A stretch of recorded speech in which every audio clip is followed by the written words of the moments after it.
Hello अस्सलाम वालेकुम, मोहम्मद अबीर। उम्मीद है आप सब खैरियत से होंगे।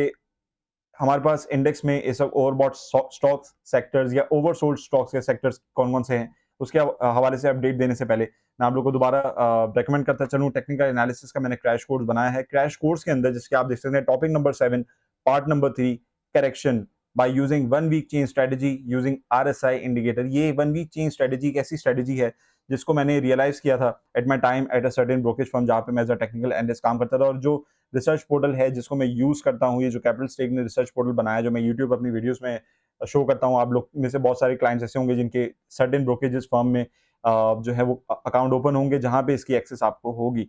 सो टेक्निकल कोर्स में जिन जिन लोगों ने मेरा एक कोर्स लिया है, वो ये जानते हैं, वो समझते हैं कि इस 1 वीक चेंज स्ट्रेटजी के पीछे सिनेरियो क्या है, किस तरीके से ये 1 वीक चेंज के जो मोमेंटम है, जो स्ट्रेटजी है, बनती किस तरीके से है, टेक्निकल बेसिस पे इसकी क्या प्रूफ है, क्या वैलिडेशन है, वो मैंने अपने कोर्स में मेंशन की हुई है। अगर आप उसको लेना चाहते हैं, सब्सक्राइब करना चाहते हैं, खरीदना चाहते हैं, परचेज़ करके इस पे प्रैक्टिस करना चाहते हैं, डिस्क्रिप्शन में इसकी लिंक होगी, आप जाके उसको फॉर्म को ओपन करें। फॉर्म को ओपन करने के बाद उसकी सारी कोर्स फीस वगैरह मेंशन है। और इंशाल्लाह वीकेंड बेसिस पे बहुत जल्द मैं अपने जो नए बैचेज़ वगैरह मेरे बने हैं, उनकी मैं लाइव सेशन के साथ ओरिएंटेशन सेशन रखूँगा, ताकि उनकी जो भी कन्फ्यूजन है, क्वेरी, उनको लाइव दूर कर सकूँ। तो आप लोग में से जो इंटरेस्टेड हो, टेक्निकल का कोर्स ज़रूर लें। वन टाइम इन्वेस्टमेंट है, वन टाइम लर्निंग है, लेकिन लाइफ टाइम आपको पता चलेगा मार्केट में कब एंट्री और एग्जिट लेना है, डिपेंडिंग ऑन टेक्निकल एनालिसिस।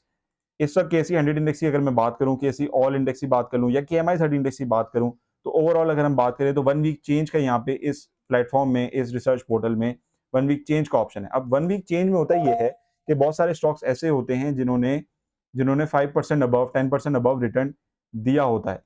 अब इट मीन्स अगर यहाँ पे हमारे पास वीकली बेसिस पे इस ग्राफ के अंदर कोई भी स्टॉक ऐसा है जो कि हमारे पास या तो -5% है, जैसे टेलीकार्ड की अगर हम बात करें, या फिर अबव 10% है, जैसे बीआईपीएल की अगर हम बात करें, तो अबव 10% का रिटर्न है वीकली बेसिस पे, कि वो स्टॉक टेक्निकल बेसिस पे ओवरबॉट हो गया है।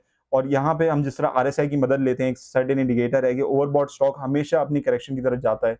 जिस तरीके से आप यहाँ पे इंडेक्स को अपनी करेक्शन की तरफ जाता हुआ देख सकते हैं। तो मैंने कुछ सेक्टर्स हैं, स्टॉक्स से आइडेंटिफाई किए हैं। सेक्टर्स की अगर हम बात कर लें, तो ओवरबॉट सेक्टर जो हमारे पास है वो 3 है: cement, banks and OMCs, oil and gas marketing companies.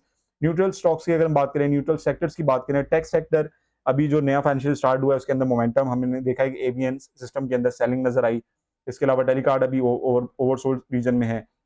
Refinery के अंदर काफ़ी ज़्यादा टाइम से जो है वो मोमेंटम नहीं था, तो ये न्यूट्रल से लेके ओवरसोल्ड रीजन में मौजूद है। फर्टिलाइज़र भी न्यूट्रल से लेके ओवरसोल्ड रीजन में हमारे पास मौजूद है। बैंक सेक्टर की अगर हम बात करें, तो ओवरबॉट सेक्टर सबसे ज़्यादा अगर इस वीक मार्केट ने अगर रिटर्न दिया है, तो वो बैंकिंग सेक्टर के अंदर दिया है, जैसे कि आप यहाँ पे देख सकते हैं। इसके अलावा हमारे पास एयरलिंक डब्ल्यूटीएल जो है वो वीकली बेसिस पे थोड़ा अच्छा पॉजिटिव रिटर्न इन्होंने दिया। रिफाइनरी सेक्टर की बात करें, ओवरसोल्ड है। टीपीएलपी अगर हम यहाँ देखें, तो प्रॉपर्टीज के सेक्टर में ओवरसोल्ड हमें नजर आता है।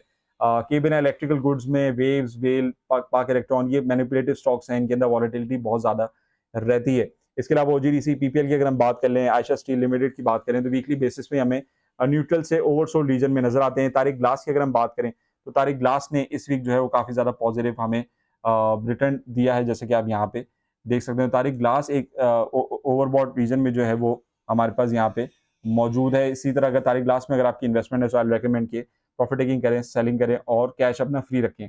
इसी के साथ-साथ अगर हम सीमेंट सेक्टर की बात करें, तो सीमेंट सेक्टर में वीकली बेसिस पे सबसे ज़्यादा रिटर्न जो है वो हमारे पास DG Khan cement, Pioneers cement ने दिया है। इसके अलावा अगर हम बात करें, तो लकी का जो है वो बायबैक हमें सेकंड टाइम बायबैक जो है वो हमें नज़र आ रहा है, जिसकी वजह से काफ़ी ज़्यादा मोमेंटम लकी के अंदर अभी रिसेंटली हमें बनता हुआ नज़र आया। सो ओवरऑल सीमेंट सेक्टर के अंदर भी वीकली बेसिस पे काफ़ी ज़्यादा पॉजिटिव रिटर्न है। सो आई विल रिकमेंड कि अभी चूँकि इंडेक्स ने अपनी करेक्शन लेनी है, तो the stocks will continue to come down, अपने आप को डिस्काउंट करेंगे और इंडेक्स की करेक्शन 40,936 तक मैं एक्सपेक्ट करता हूँ। इस वीक तक जो है वो हमें कंप्लीट हो जाएगी।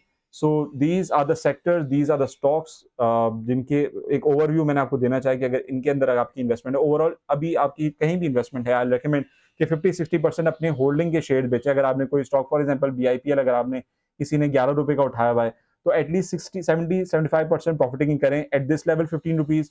और जब वो ₹12 पे आ जाए, ₹13 पे आ जाए, तो उसको अगर दोबारा देखें कि वो आपकी रेंज में अवेलेबल है या आपको एक्यूमुलेट दोबारा करना है नहीं करना, तो आप फिर वहाँ पे एक्यूमुलेट करें। जो लोग मेरी इक्विटी कंसल्टेशन लेते हैं, मेरे साथ जुड़ते हैं, जो क्लाइंट मेरे साथ जुड़े हुए हैं पिछले साल से या 2 सालों से, जितने सालों से मेरे साथ जुड़े हुए हैं, वो मुझसे जब भी कोई डिमांड करते हैं कि सर आप मुझे बता दें, मेरे पास इतना कैश फ्री है या मैंने इस स्टॉक में इन्वेस्टमेंट की थी, अब मैं क्या करूँ, टेक्निकल क्या है, वो उनके साथ मैं शेयर करता हूँ ताकि वो टाइमली डिसीजन ले सकें। और इसी वजह से इक्विटी मैनेजमेंट कंसल्टेशन की जो है वो सर्विस मैंने दोबारा रिज्यूम अपनी करी है। आप लोग इसके बारे में इन्फॉर्मेशन लें, चाहे डिस्क्रिप्शन में इसकी लिंक होगी, मुझे रीच आउट करें व्हाट्सएप के थ्रू, डिस्कस करें अगर कोई क्वेरीज वगैरह हैं। पहले क्वेरीज क्वेश्चन डिस्कस होते हैं, उसके बाद ये सारी चीज़ें मैं सिखाता हूँ, समझाता हूँ, और इसी वजह से वीडियोज़ भी बनाता हूँ ताकि टाइमली आप लोग डिसीजंस ले सकें। सो आई होप दिस हेल्प्स। आपको अंदाज़ा हो गया होगा कौन-कौन से सेक्टर्स हैं जो ओवरबॉट हैं, कौन से न्यूट्रल हैं, कौन से ओवरसोल्ड हैं, और आप लोगों ने अभी करना क्या है। मेरी रिकमेंडेशन ये है कि कैश फ्री कर लें, let the index do it thing. 41,000 तक आता है, 40,800 900 तक आता है, इंडेक्स अपनी करेक्शन लेता है। देन वी विल सी कि हमारे पास मार्केट में पॉजिटिव ट्रिगर्स क्या हैं और नेगेटिव ट्रिगर्स क्या हैं। मिलते हैं इंशाल्लाह अपनी रेगुलर वीडियोज़ के साथ। Until next time, this is Mohammad Abi signing off. Take care. अल्लाह हाफ़िज़।